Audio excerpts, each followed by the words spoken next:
All right, Ian. Jesus. You know we love our handheld electronic games, our LCD games. I have about 200 in the garage. Most I bought from Charles at PRGE over the years. I was actually just looking one up. There's one that I would like to buy at some point.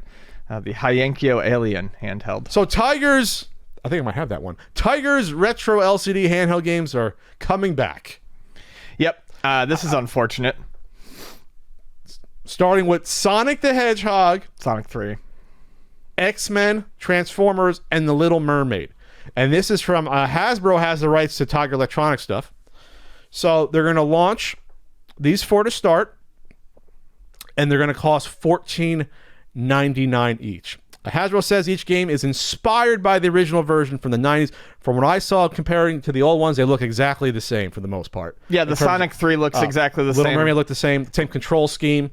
Yep. I'm guessing they're not reinventing the wheel. I'm guessing the games are exactly the same as well. I don't see why they wouldn't be. Yeah, I don't think we're going to get any like fine tuning. You can't remaster a Tiger LCD game. We're not going to get any DLC. You still have your off, your sound button, your pause, your on, and then the little pencil thing for the reset for the battery thing there to reset everything. Design and technology were created with the original game unit in mind, of course. Okay. This is what I'm going to say. Ian kind of gave away what his thoughts. Be very careful what you wish for when it comes to nostalgia. Yes. There's a reason why these handhelds were left into the I want to say the obscure dustbins of gaming history. Not a video game, but gaming history. Well, there is, yeah. But I mean, portable gaming got cheap enough to leave these behind. These things sold like hotcakes back when they because they were the new hotness in 87, 88 when they came out. They were like the most advanced handheld, one-offs we'd seen. You want to say, well, Game & Watch were, but I mean, these were advanced back, 32 years ago, what have you. And there were some ones that were pretty good. I had Ninja Gaiden. I had Double Dragon. Ooh, Double Dragon is bad. I remember enjoying it. Bad. Ninja Gaiden was better, though. I will give you that. Ninja Gaiden and Batman both played exactly the same, and that was one of the only ones I remember actually being decent. So this is why young plucky Pat had these, because they were cheap. They were like $15, maybe $20 back then. They were maybe some were, maybe like the regular like baseball and football, which I had football. Maybe they were $10. I forget, but they were cheap. And the Game Boy was like $90 when it came out. And then all the games were like $20 to $30. So my parents weren't putting down that money, even though long term it would have been better just to buy me a Game Boy, because the replayability factor on a Game Boy game is a hell of a lot more than on a freaking Tiger LCD handheld. And I loved them back in the day. I owned like 6 or 7 of them. But they're so limited in what you can get out of them. They're good for 5 to 10 minutes. But when you get really good at a game like I did with Ninja Gaiden, they go on for for a while.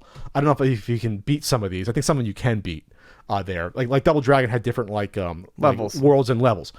But the way the game gets harder is just by increasing the speed on you and how little time you have to react to hit things or move. That's all these games can provide you. So will there be some people that clamor to buy an updated version of these? Maybe.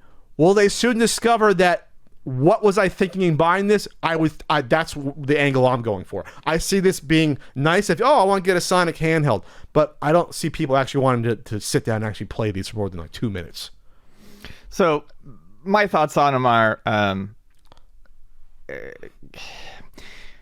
they're obviously riding the wave of nostalgia. This article on The Verge talks about how in 2017 Bandai Namco brought back the Tamagotchi. They also brought back the Digimon. I have a Digimon. There was a Digimon re-release this year that Bandai Namco did. They use the same LCD graphics. Not all LCD games are bad. There are actually some very good ones. The Tamagotchi is still fun and cute for what it is, using that old technology. Sure. It stands on its own as its own thing. It was never... it's called a virtual pet, so yes, you could say it's a replacement for a pet. It's not. But they're not they're not a Band-Aid for something else. These Tiger handhelds, at the time they came out were a Band-Aid over the wound of wanting a Game Boy. Or before Game Boy existed. Well, what I'm getting at, this is where I'm trying to go, though. Game & Watch games, I feel like a lot of them are actually quite fun. There's a lot of good Game & Watch games that I could pick up and play. Multi-screen ones. I can play. Not even the multi-screen ones. I mean, there are some cool ones. The Zelda one was cool. But they're more advanced than even these. A lot of them are. Oh, Fire's not.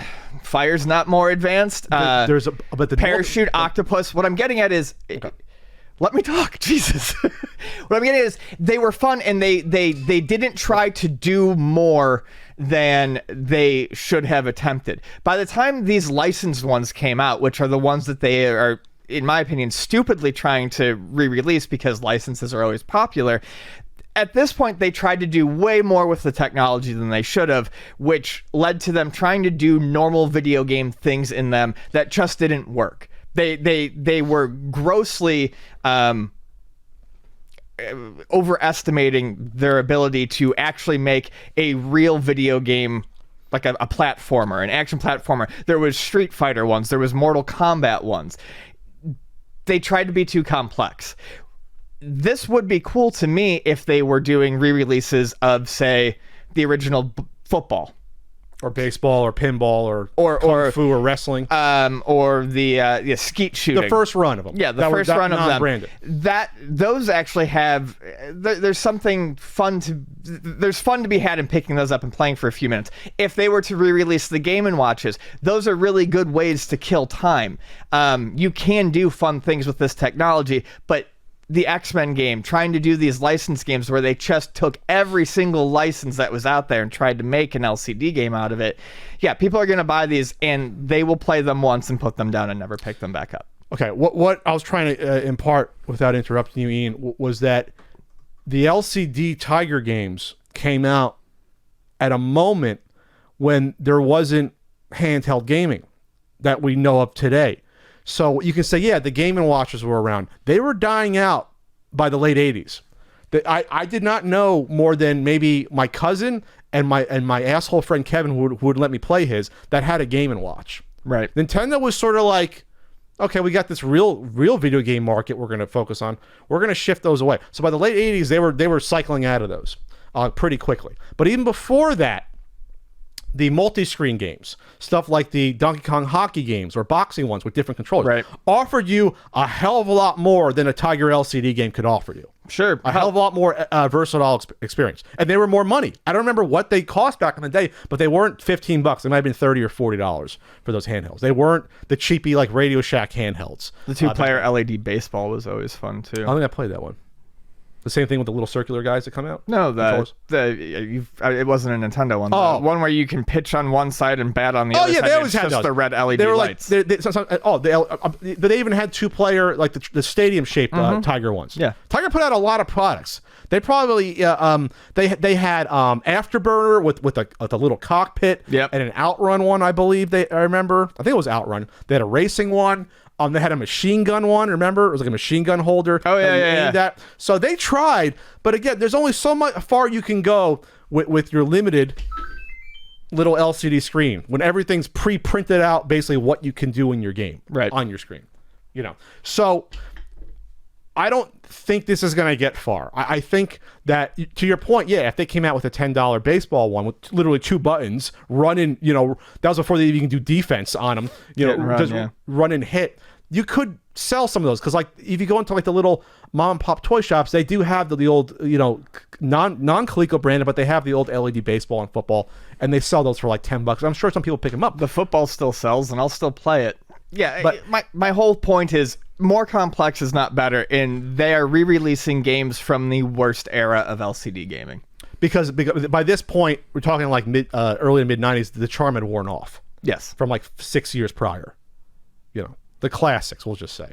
So, all right. So, we'll see if they do more after this. I remember the Little Mermaid is one you find often. They must have sold. I think I have two of them that I've come across because I remember that was one of the ones that had the up and down arrows on it, I believe. Yeah. So they didn't show a picture of that one in the article. That one did have a different case, I believe, than... Let me look on eBay. There was Tiger. there was a run of Tiger handhelds, mostly like the Disney ones. Like I had a Rescuers Down Under one. They had a different case that looked, I don't know, I would say kiddier, more toy-like. There's these borders on the side, these blue bumper borders. Yes, I'm looking at right now. Yeah, exactly.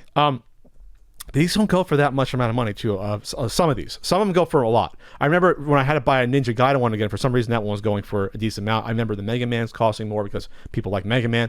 But a lot of these, like no one's bidding on for $12 to get a Little Mermaid right now. Because no one thinks about these games anymore. It's such a small moment in time and certain demographic of like kids that had these. Because like I said, if I had a Game Boy, I wouldn't ask for the Tiger LCDs. I would just have Game Boy games. Yeah. I wouldn't have bothered. Plus, these are clunky. Once you graduate from the Tiger LCDs, you don't often go back. Yeah, this was like I wasn't lower class growing up, but like my parents thought so because I just had like 4 or 5 of these. I never had a Game Boy with that. My dream was to get a Turbo Express though, because that seemed so cool. But that was like $300 freaking at the time, or $250. And you're right, clunky is a good word to describe them. They're big and clunky when you compare them even to other LCD games like the cheapy ones that Radio Shack would sell, or the Game & Watches. Tiny. They were cards. You could actually fit those in your pocket. I think this comes from the 80s and 90s era of bigger is better. They wanted it to seem like there was more going on there, but there wasn't. There was no more going on to these than there was, your basic Radio Shack game. Yeah. Hey, I love my Highway game. So anyway, all right. Well, I guess we'll see what happens when these come out. Do we say that these are going to be? Were these going to be exclusive anywhere? I don't think they're exclusive, but they are up for pre-order at GameStop. Okay.